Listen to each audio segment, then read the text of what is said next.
if we look at it, these technologies, you have climate change, you have bioengineering, you have AI, and you have the rise of, a new rise of totalitarianism and xenophobia. How are we going to address that? By learning how to build a culture that will steward nature and a culture that is open to cooperation. So I think cooperatively managing and stewarding the natural resources on which life depends is probably the best way for us to future-proof humanity.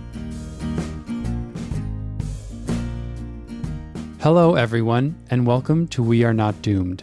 We bring you interviews with industry leaders, authors, journalists, and real people who are making an impact on climate change every single day.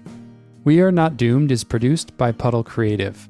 We're a full-service podcast production agency, and I'm Jonah Geil-Neufeld, the executive producer. Today, our guest is Brett Jenks. He's the CEO of RARE, a nonprofit that has led environmental conservation projects for 50 years, helping people and nature thrive together through community-led efforts across 60 countries. Brett was a journalist and film producer before he traveled to Costa Rica in 1992, started working with RARE on an ecotourism program, and became CEO in the year 2000. Brett has scaled RARE's Fish Forever program that revitalizes coastal fisheries. He's launched partnerships with government agencies and companies like Bloomberg Philanthropies, Netflix, and Nat Geo.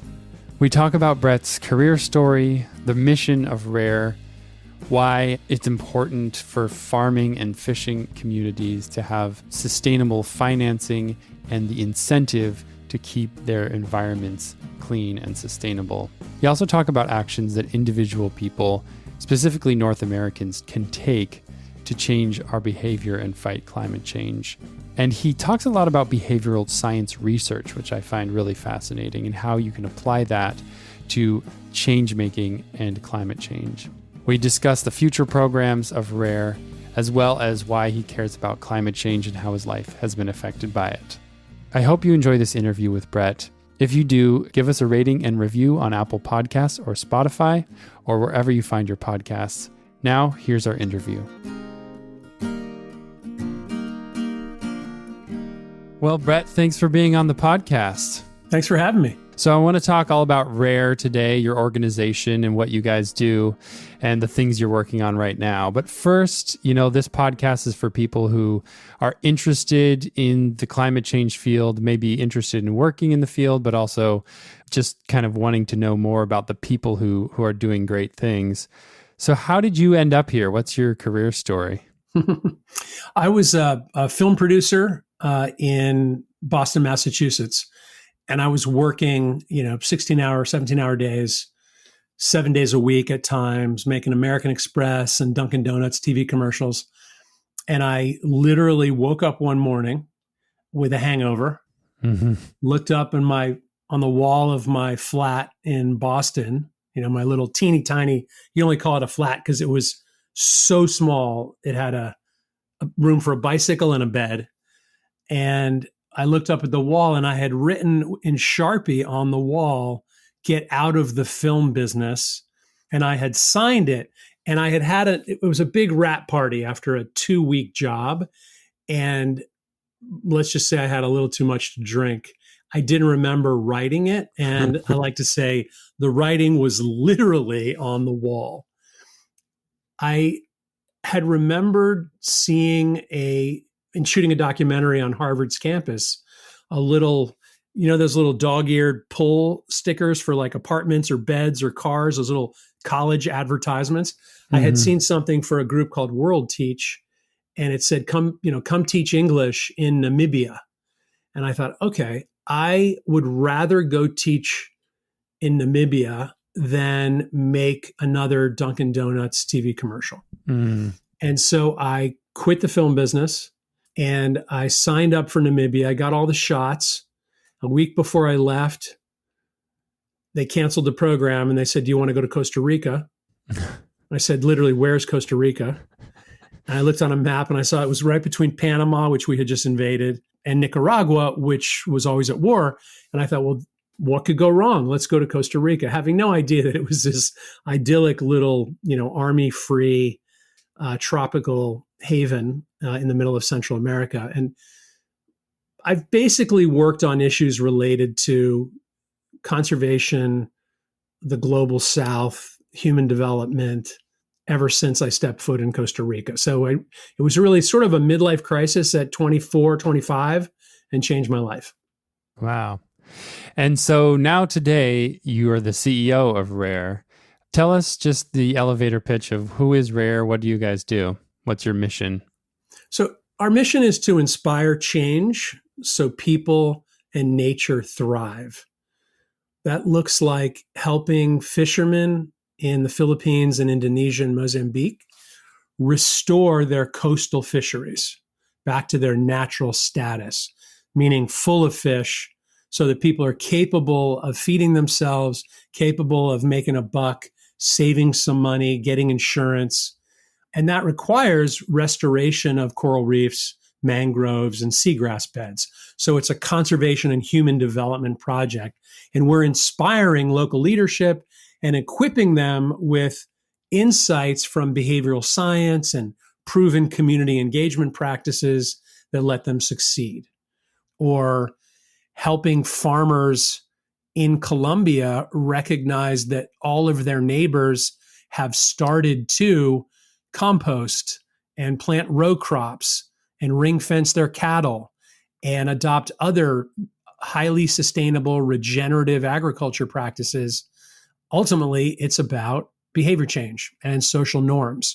And that's very different from most conservation organizations. But our insight has been that, look, if you want to save the species, if you want to save, chimpanzees and rhinos and lions, and if you want to save the habitats that they require, there's really only one species that you need to understand, and that's us, we the people, because we are the source of the threat, and therefore we are the solution.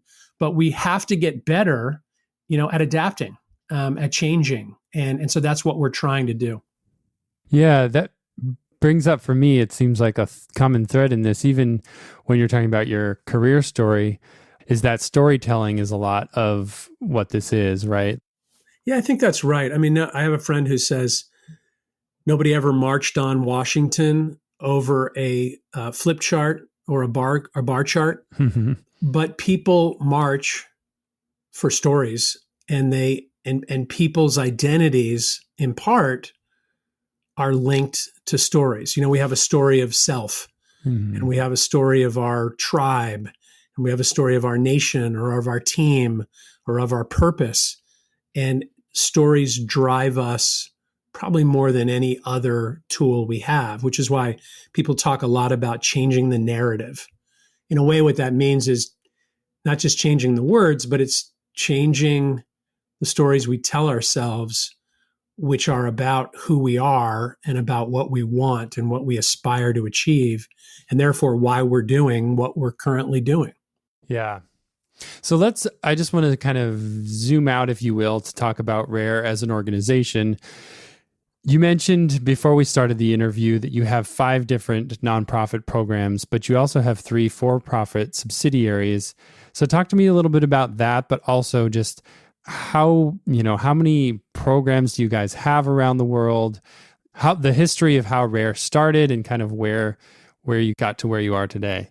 So Rare was founded about 50 years ago by a bird watcher and a lawyer. Well, 3 bird watchers. One was a lawyer, one was a pilot, and one was a scientist. What they had in common was an interest in saving endangered, or threatened, really special birds in the developing tropics, in the global South. And they decided that they needed to foster environmental education. So at its core, Rare has long been about inspiring change one way or the other, building love of nature and fomenting social movements to protect nature, not just for nature's sake, but for the betterment of people themselves. I've been involved with Rare 30 years. And if you jump ahead to today, we have a core program, which is called the Center for Behavior and the Environment, which basically takes all of the great insights and lessons learned from what has basically been a behavioral revolution over the last 30 years, from psychologists are now winning the Nobel Prize in economics because they really have something to offer in terms of insights on human nature, why we behave the way we do, how predictably irrational we are, as Dan Ariely says, how we're assumed to be Homo economicus in a way, humans who walk the earth with a calculator, constantly maximizing the utilitarian value of everything we do, when in reality, we're far less rational than we give ourselves credit for. We buy things we don't need all the time. We buy things that we think will impress other people. Sometimes we're right, sometimes we're wrong. We spend money in some ridiculous ways. So we're not that rational. Once you begin to look at the hundreds of insights from evolutionary biology, social psychology, neuroscience, behavioral economics, first it gets overwhelming, and then you begin to see patterns, and you can begin to apply those insights to major systemic social and environmental problems like climate change. So what does that look like? Well, if we know that you can address climate change by having people change the way they heat their homes and cool their homes, change the cars they drive, and change their diets. If you take your home, your transportation, and food for any individual, and there's 330 million Americans, that's probably 60% of their greenhouse gas emissions. Mm-hmm. Now, of course, you can blame 99, fossil fuel companies, which you should do, or you can blame them and, vote for policies that will address the cause, and you can take personal action. And the best way to get people to adopt personal action is to create a sense that everyone's doing it. Mm-hmm. So now that we're at 5 or 6% adoption of EVs, of solar panels, we're at probably 10% and growing of plant-rich diets.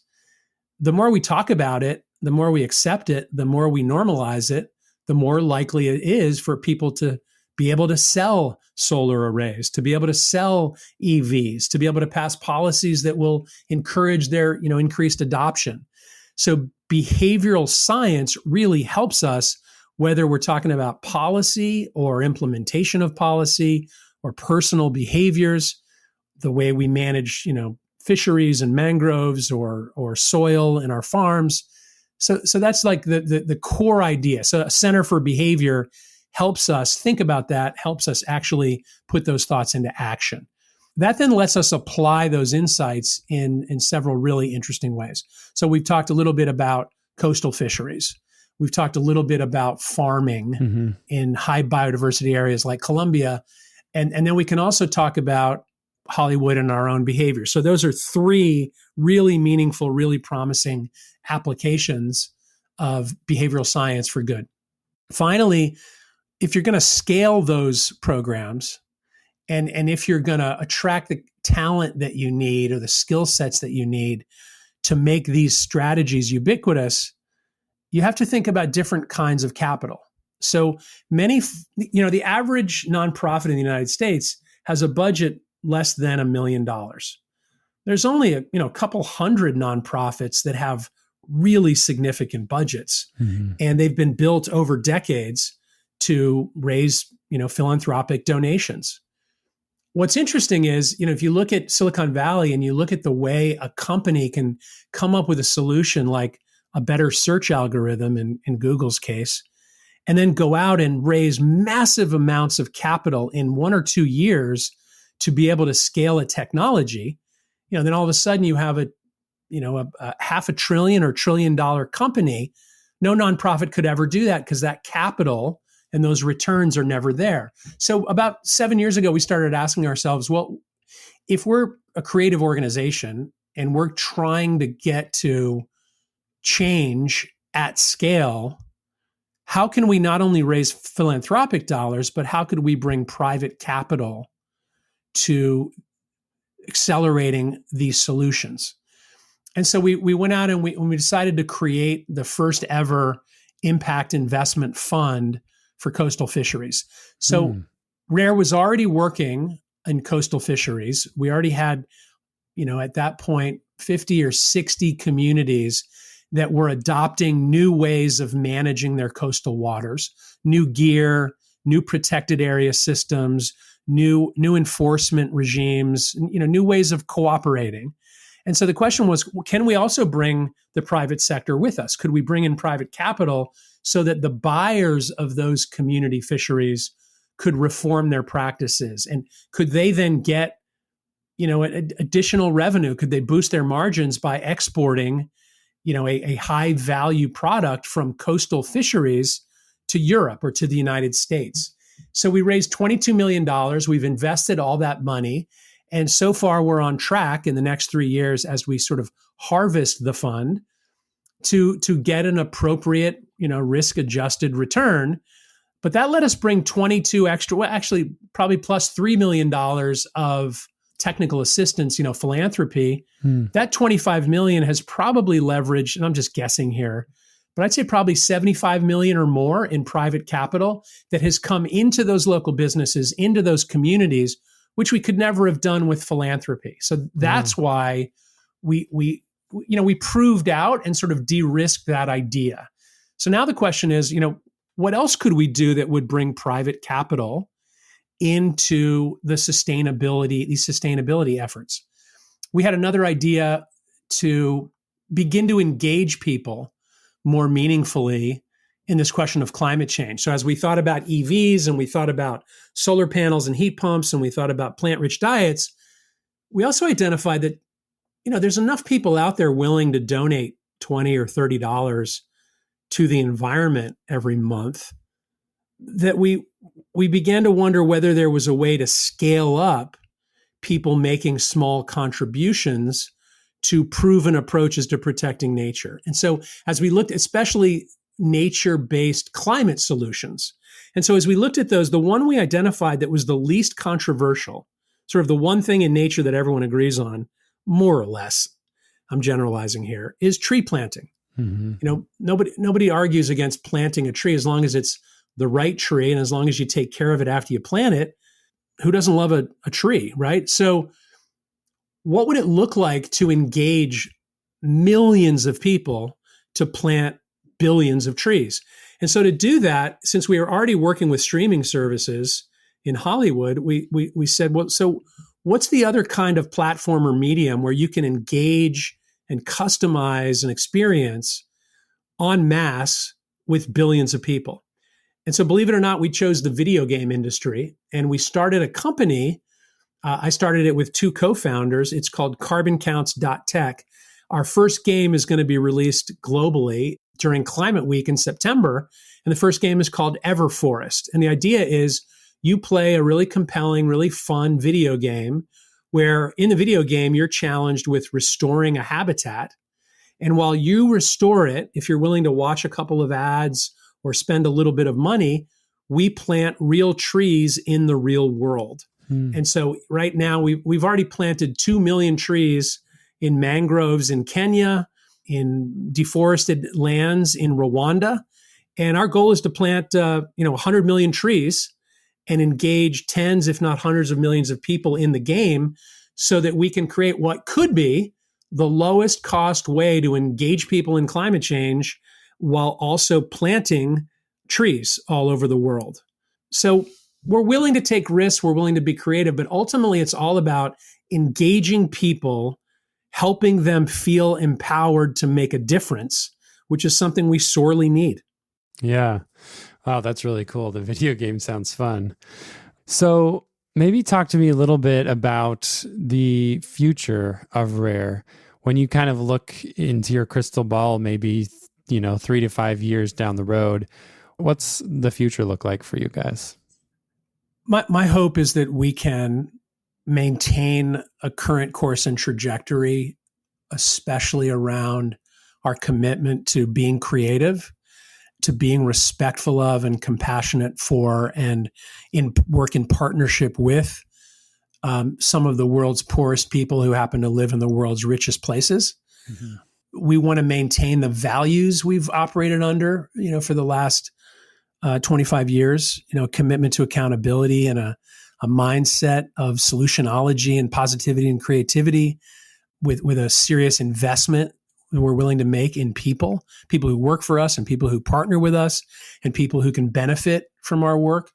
But then long term, I think our challenge and really our opportunity is going to be to take these promising, emerging approaches and scale them through partnerships with some of the largest and smallest organizations around the world. We're now partnering with the governments of Indonesia and the Philippines and Mozambique and Brazil. We're partnering with some of the largest and best known environmental organizations in the world, some of the big NGOs. We're partnering with a group of corporations that have and technologies, that engage, 5-6 billion people weekly. And so if we can leverage organizations large and small to foment distribution of proven models that are locally focused and locally directed and customized to adapt to local cultures, we don't have to be a huge organization to have a global impact. And so it's in the beginning for me as CEO 25 years ago, it was about getting Rare moving and getting Rare growing and trying to build our reputation. I think the next 25 years for Rare should be about continuing to innovate with a focus on impact and scale and partnership. And I think this is crucial because it doesn't take a crystal ball to look at what's coming our way. Yeah. The storms are getting bigger. The prosperity gap is getting wider. Climate migration is something that I probably lose the most sleep over. Mm-hmm. I think about denuded landscapes, dried up farms, coastal communities that have been perpetually flooded. And the UN predicting that somewhere between 200 million and 1 billion people are going to need to move towards the poles in order to survive, in order to be able to live. And where are they going to go? And the geopolitical disruption that's going to create and the xenophobia that's going to unleash means we had better, if we look at these technologies, you have climate change, you have bioengineering, you have AI, and you have the rise of, a new rise of totalitarianism and xenophobia. How are we going to address that? By learning how to build a culture that will steward nature. It's a big challenge and a culture that is open to cooperation.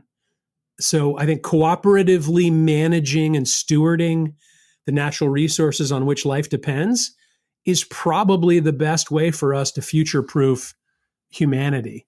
And I say that with full humility, knowing we're just one organization, but that's what we have to achieve the next 50 years. Yeah.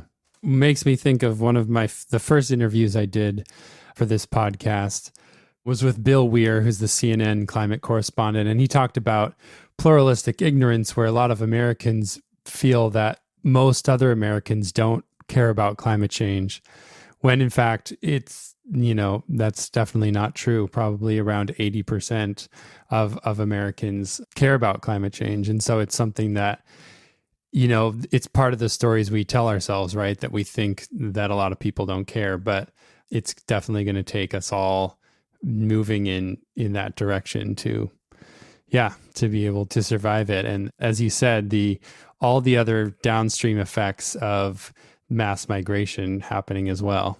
Yeah, I think Bill's onto something. In fact, he might have even been referring to some of our research at the Center for Behavior and the Environment, because pluralistic ignorance rears its head over all the solution sets for climate change. We decided that was too nerdy a term. So what we've tried to call it is just this, and I don't think we did much better, to be quite honest, but it's a normative bubble where basically, if you think about EVs or solar panels or contributing to nature or buying carbon offsets or just any action that actually matters, and in addition to voting, obviously, most people think there's probably a 20 to 30% gap across the board between what people expect of other people and what they think is expected of them. So everyone thinks they're a little more noble than all of their friends and relatives and neighbors. So we tend to estimate when we poll people, we hear, you're right. In terms of recognition of climate change, most people are there. In terms of what to do about it, people are really interested in EVs, in solar, in heat pumps, in these solutions. There's a group of people who get a little frustrated when you couch it in climate change wrappings. Right. But for the most part, people want to do these things, but they don't know that other people expect them to. And one of the questions is, how do you break that gap? I'd love to see CNN, putting up a weekly poll that shows that normative bubble busting. I'd love Washington Post and the New York Times to help us track that so that we could just say, look, guess what? It's coming your way. Everyone's starting to expect you to do this. That's how this change is going to happen eventually. I like to end on a couple questions that are a little bit more personal. And, as you said, this is something that is coming your way, right? It's affecting us in the here and now. So how has climate change affected your life already? Personally, I obviously try to walk the talk. So my personal behaviors are consistent, except for flying, which clearly we offset really significantly in myriad ways. But, my lifestyle is pretty consistent with the things that we're asking other people to do. So whether it's the, sharing a car and having it be electric and charging it with solar panels or eating a plant-rich diet. But on a more, I guess, professional/personal note, we've had entire projects, entire communities wiped out by climate change already. I can remember one last summer having a typhoon blow through two communities that we love and partner with in Mozambique. The entire north coast of Honduras in same month had a hurricane that just hovered around and flooded, some of our staff's housing, communities in which we, operate. Some of them were decimated. In the Philippines, they're up to an average of 12 to 15 typhoons a year, in Indonesia. So that, our friends, our family, our staff are constantly challenged, not only by, the growing atrocity that is climate change, but it also affects the way you think about the future. It also is destabilizing these communities. So Hondurans, Hondurans or Colombian farmers, you stand in a field with them, you find 20 farmers in Honduras or Colombia who have less than 10 acres and are eking out a living. And I will guarantee you a quarter of them, if not half of them, are having discussions regularly about when they're going to move because it is just getting too hard. And it's not like they can just move their 10 acres up the hillside, right? The way a mosquito might or a bird might seeking new habitat. They don't own that land. They can't necessarily migrate altitudinally the way some species are going to be able to. So what are they going to do? So this is deeply personal for billions of people already. Yeah. I guess I just have both the privilege and the heartache of having to know a lot of those people. So it affects you. I'm privileged white male American, so I know that I am least likely to really suffer in the near term, but this has the potential to unravel most of the things we take for granted. Yeah, that's very powerful, and it's really great the work that Rare is doing to not only work with these communities, but also to highlight their stories and bring their stories to the 330 million Americans who it hasn't reached quite yet in that same way. But to wrap the podcast up on a more optimistic note, this podcast is called We Are Not Doomed. I wanted it to be not a naive title in that everything's going to be fine, but more of something that you get up in the morning and say to yourself in the mirror in order to face the day. So when you get up in the morning, what keeps you going and makes you feel hopeful for the future? There's so many bright spots. There's so many things to celebrate. There's so many committed people out there. There's $1 trillion going into climate tech investing. We have an Inflation Reduction Act that has set a standard that no one knows about in America, even in America, but it has set a standard for other democratic nations around the world. Mm-hmm. And just in our own work and day to day, we have a couple hundred really creative, hardworking staff and thousands of partners and literally millions of people benefiting from and accelerating this work. So we can restore fisheries. We've demonstrated it. We're now in 2,000 communities around the world. Those 2,000 communities, when Rare walks away, will continue this work without us. That's the idea. And those 2,000 communities already are moving towards being more adaptive and more resilient to climate change. So that gives me hope. That means they're more likely to resist the temptation to just pull up stakes and leave, which will benefit their economies, their communities, and their culture. When I look at Hollywood and you see, like, we have a convening with 25 of the leading reality TV show producers. We teamed up with a guy named Kyle Ciso, who's a producer in Hollywood, and they all recognize the power and the value and the simplicity of just placing some of these sustainable lifestyle behaviors into their shows. So you're going to start seeing, the great grill off, the great Southern barbecue cook-off, and there'll probably be once in a while a cauliflower steak, instead of ribs or beef. And that, to me, is that trend is going to grow. So ultimately, what gives me hope is we're way better at change than we give ourselves credit for. We're highly adaptable as a species. That's why there's 8 billion of us, and we're having too big an impact on the planet because we're really successful at adaptation and change. The question is, can we relieve the suffering in the process? Can we make it easier? And that comes down to just embracing that we need to change, we can change, and there's some things we can do to accelerate it. Yeah, that's wonderful. That's something I think to take away, that like another kind of mantra to just remember is that we're better at change than we give ourselves credit for. Especially, it's easy to forget that sometimes when you're like thinking about the political landscape in the US and things like that, where you're like, sometimes you feel like things are moving too slowly. But yeah, that's a great thing to remember. Well, Brett, thank you so much for being on the podcast. Brett Jenks, the CEO of Rare. Yeah, we'll have to have you back to see how it's going in another couple years. Appreciate it. Thanks.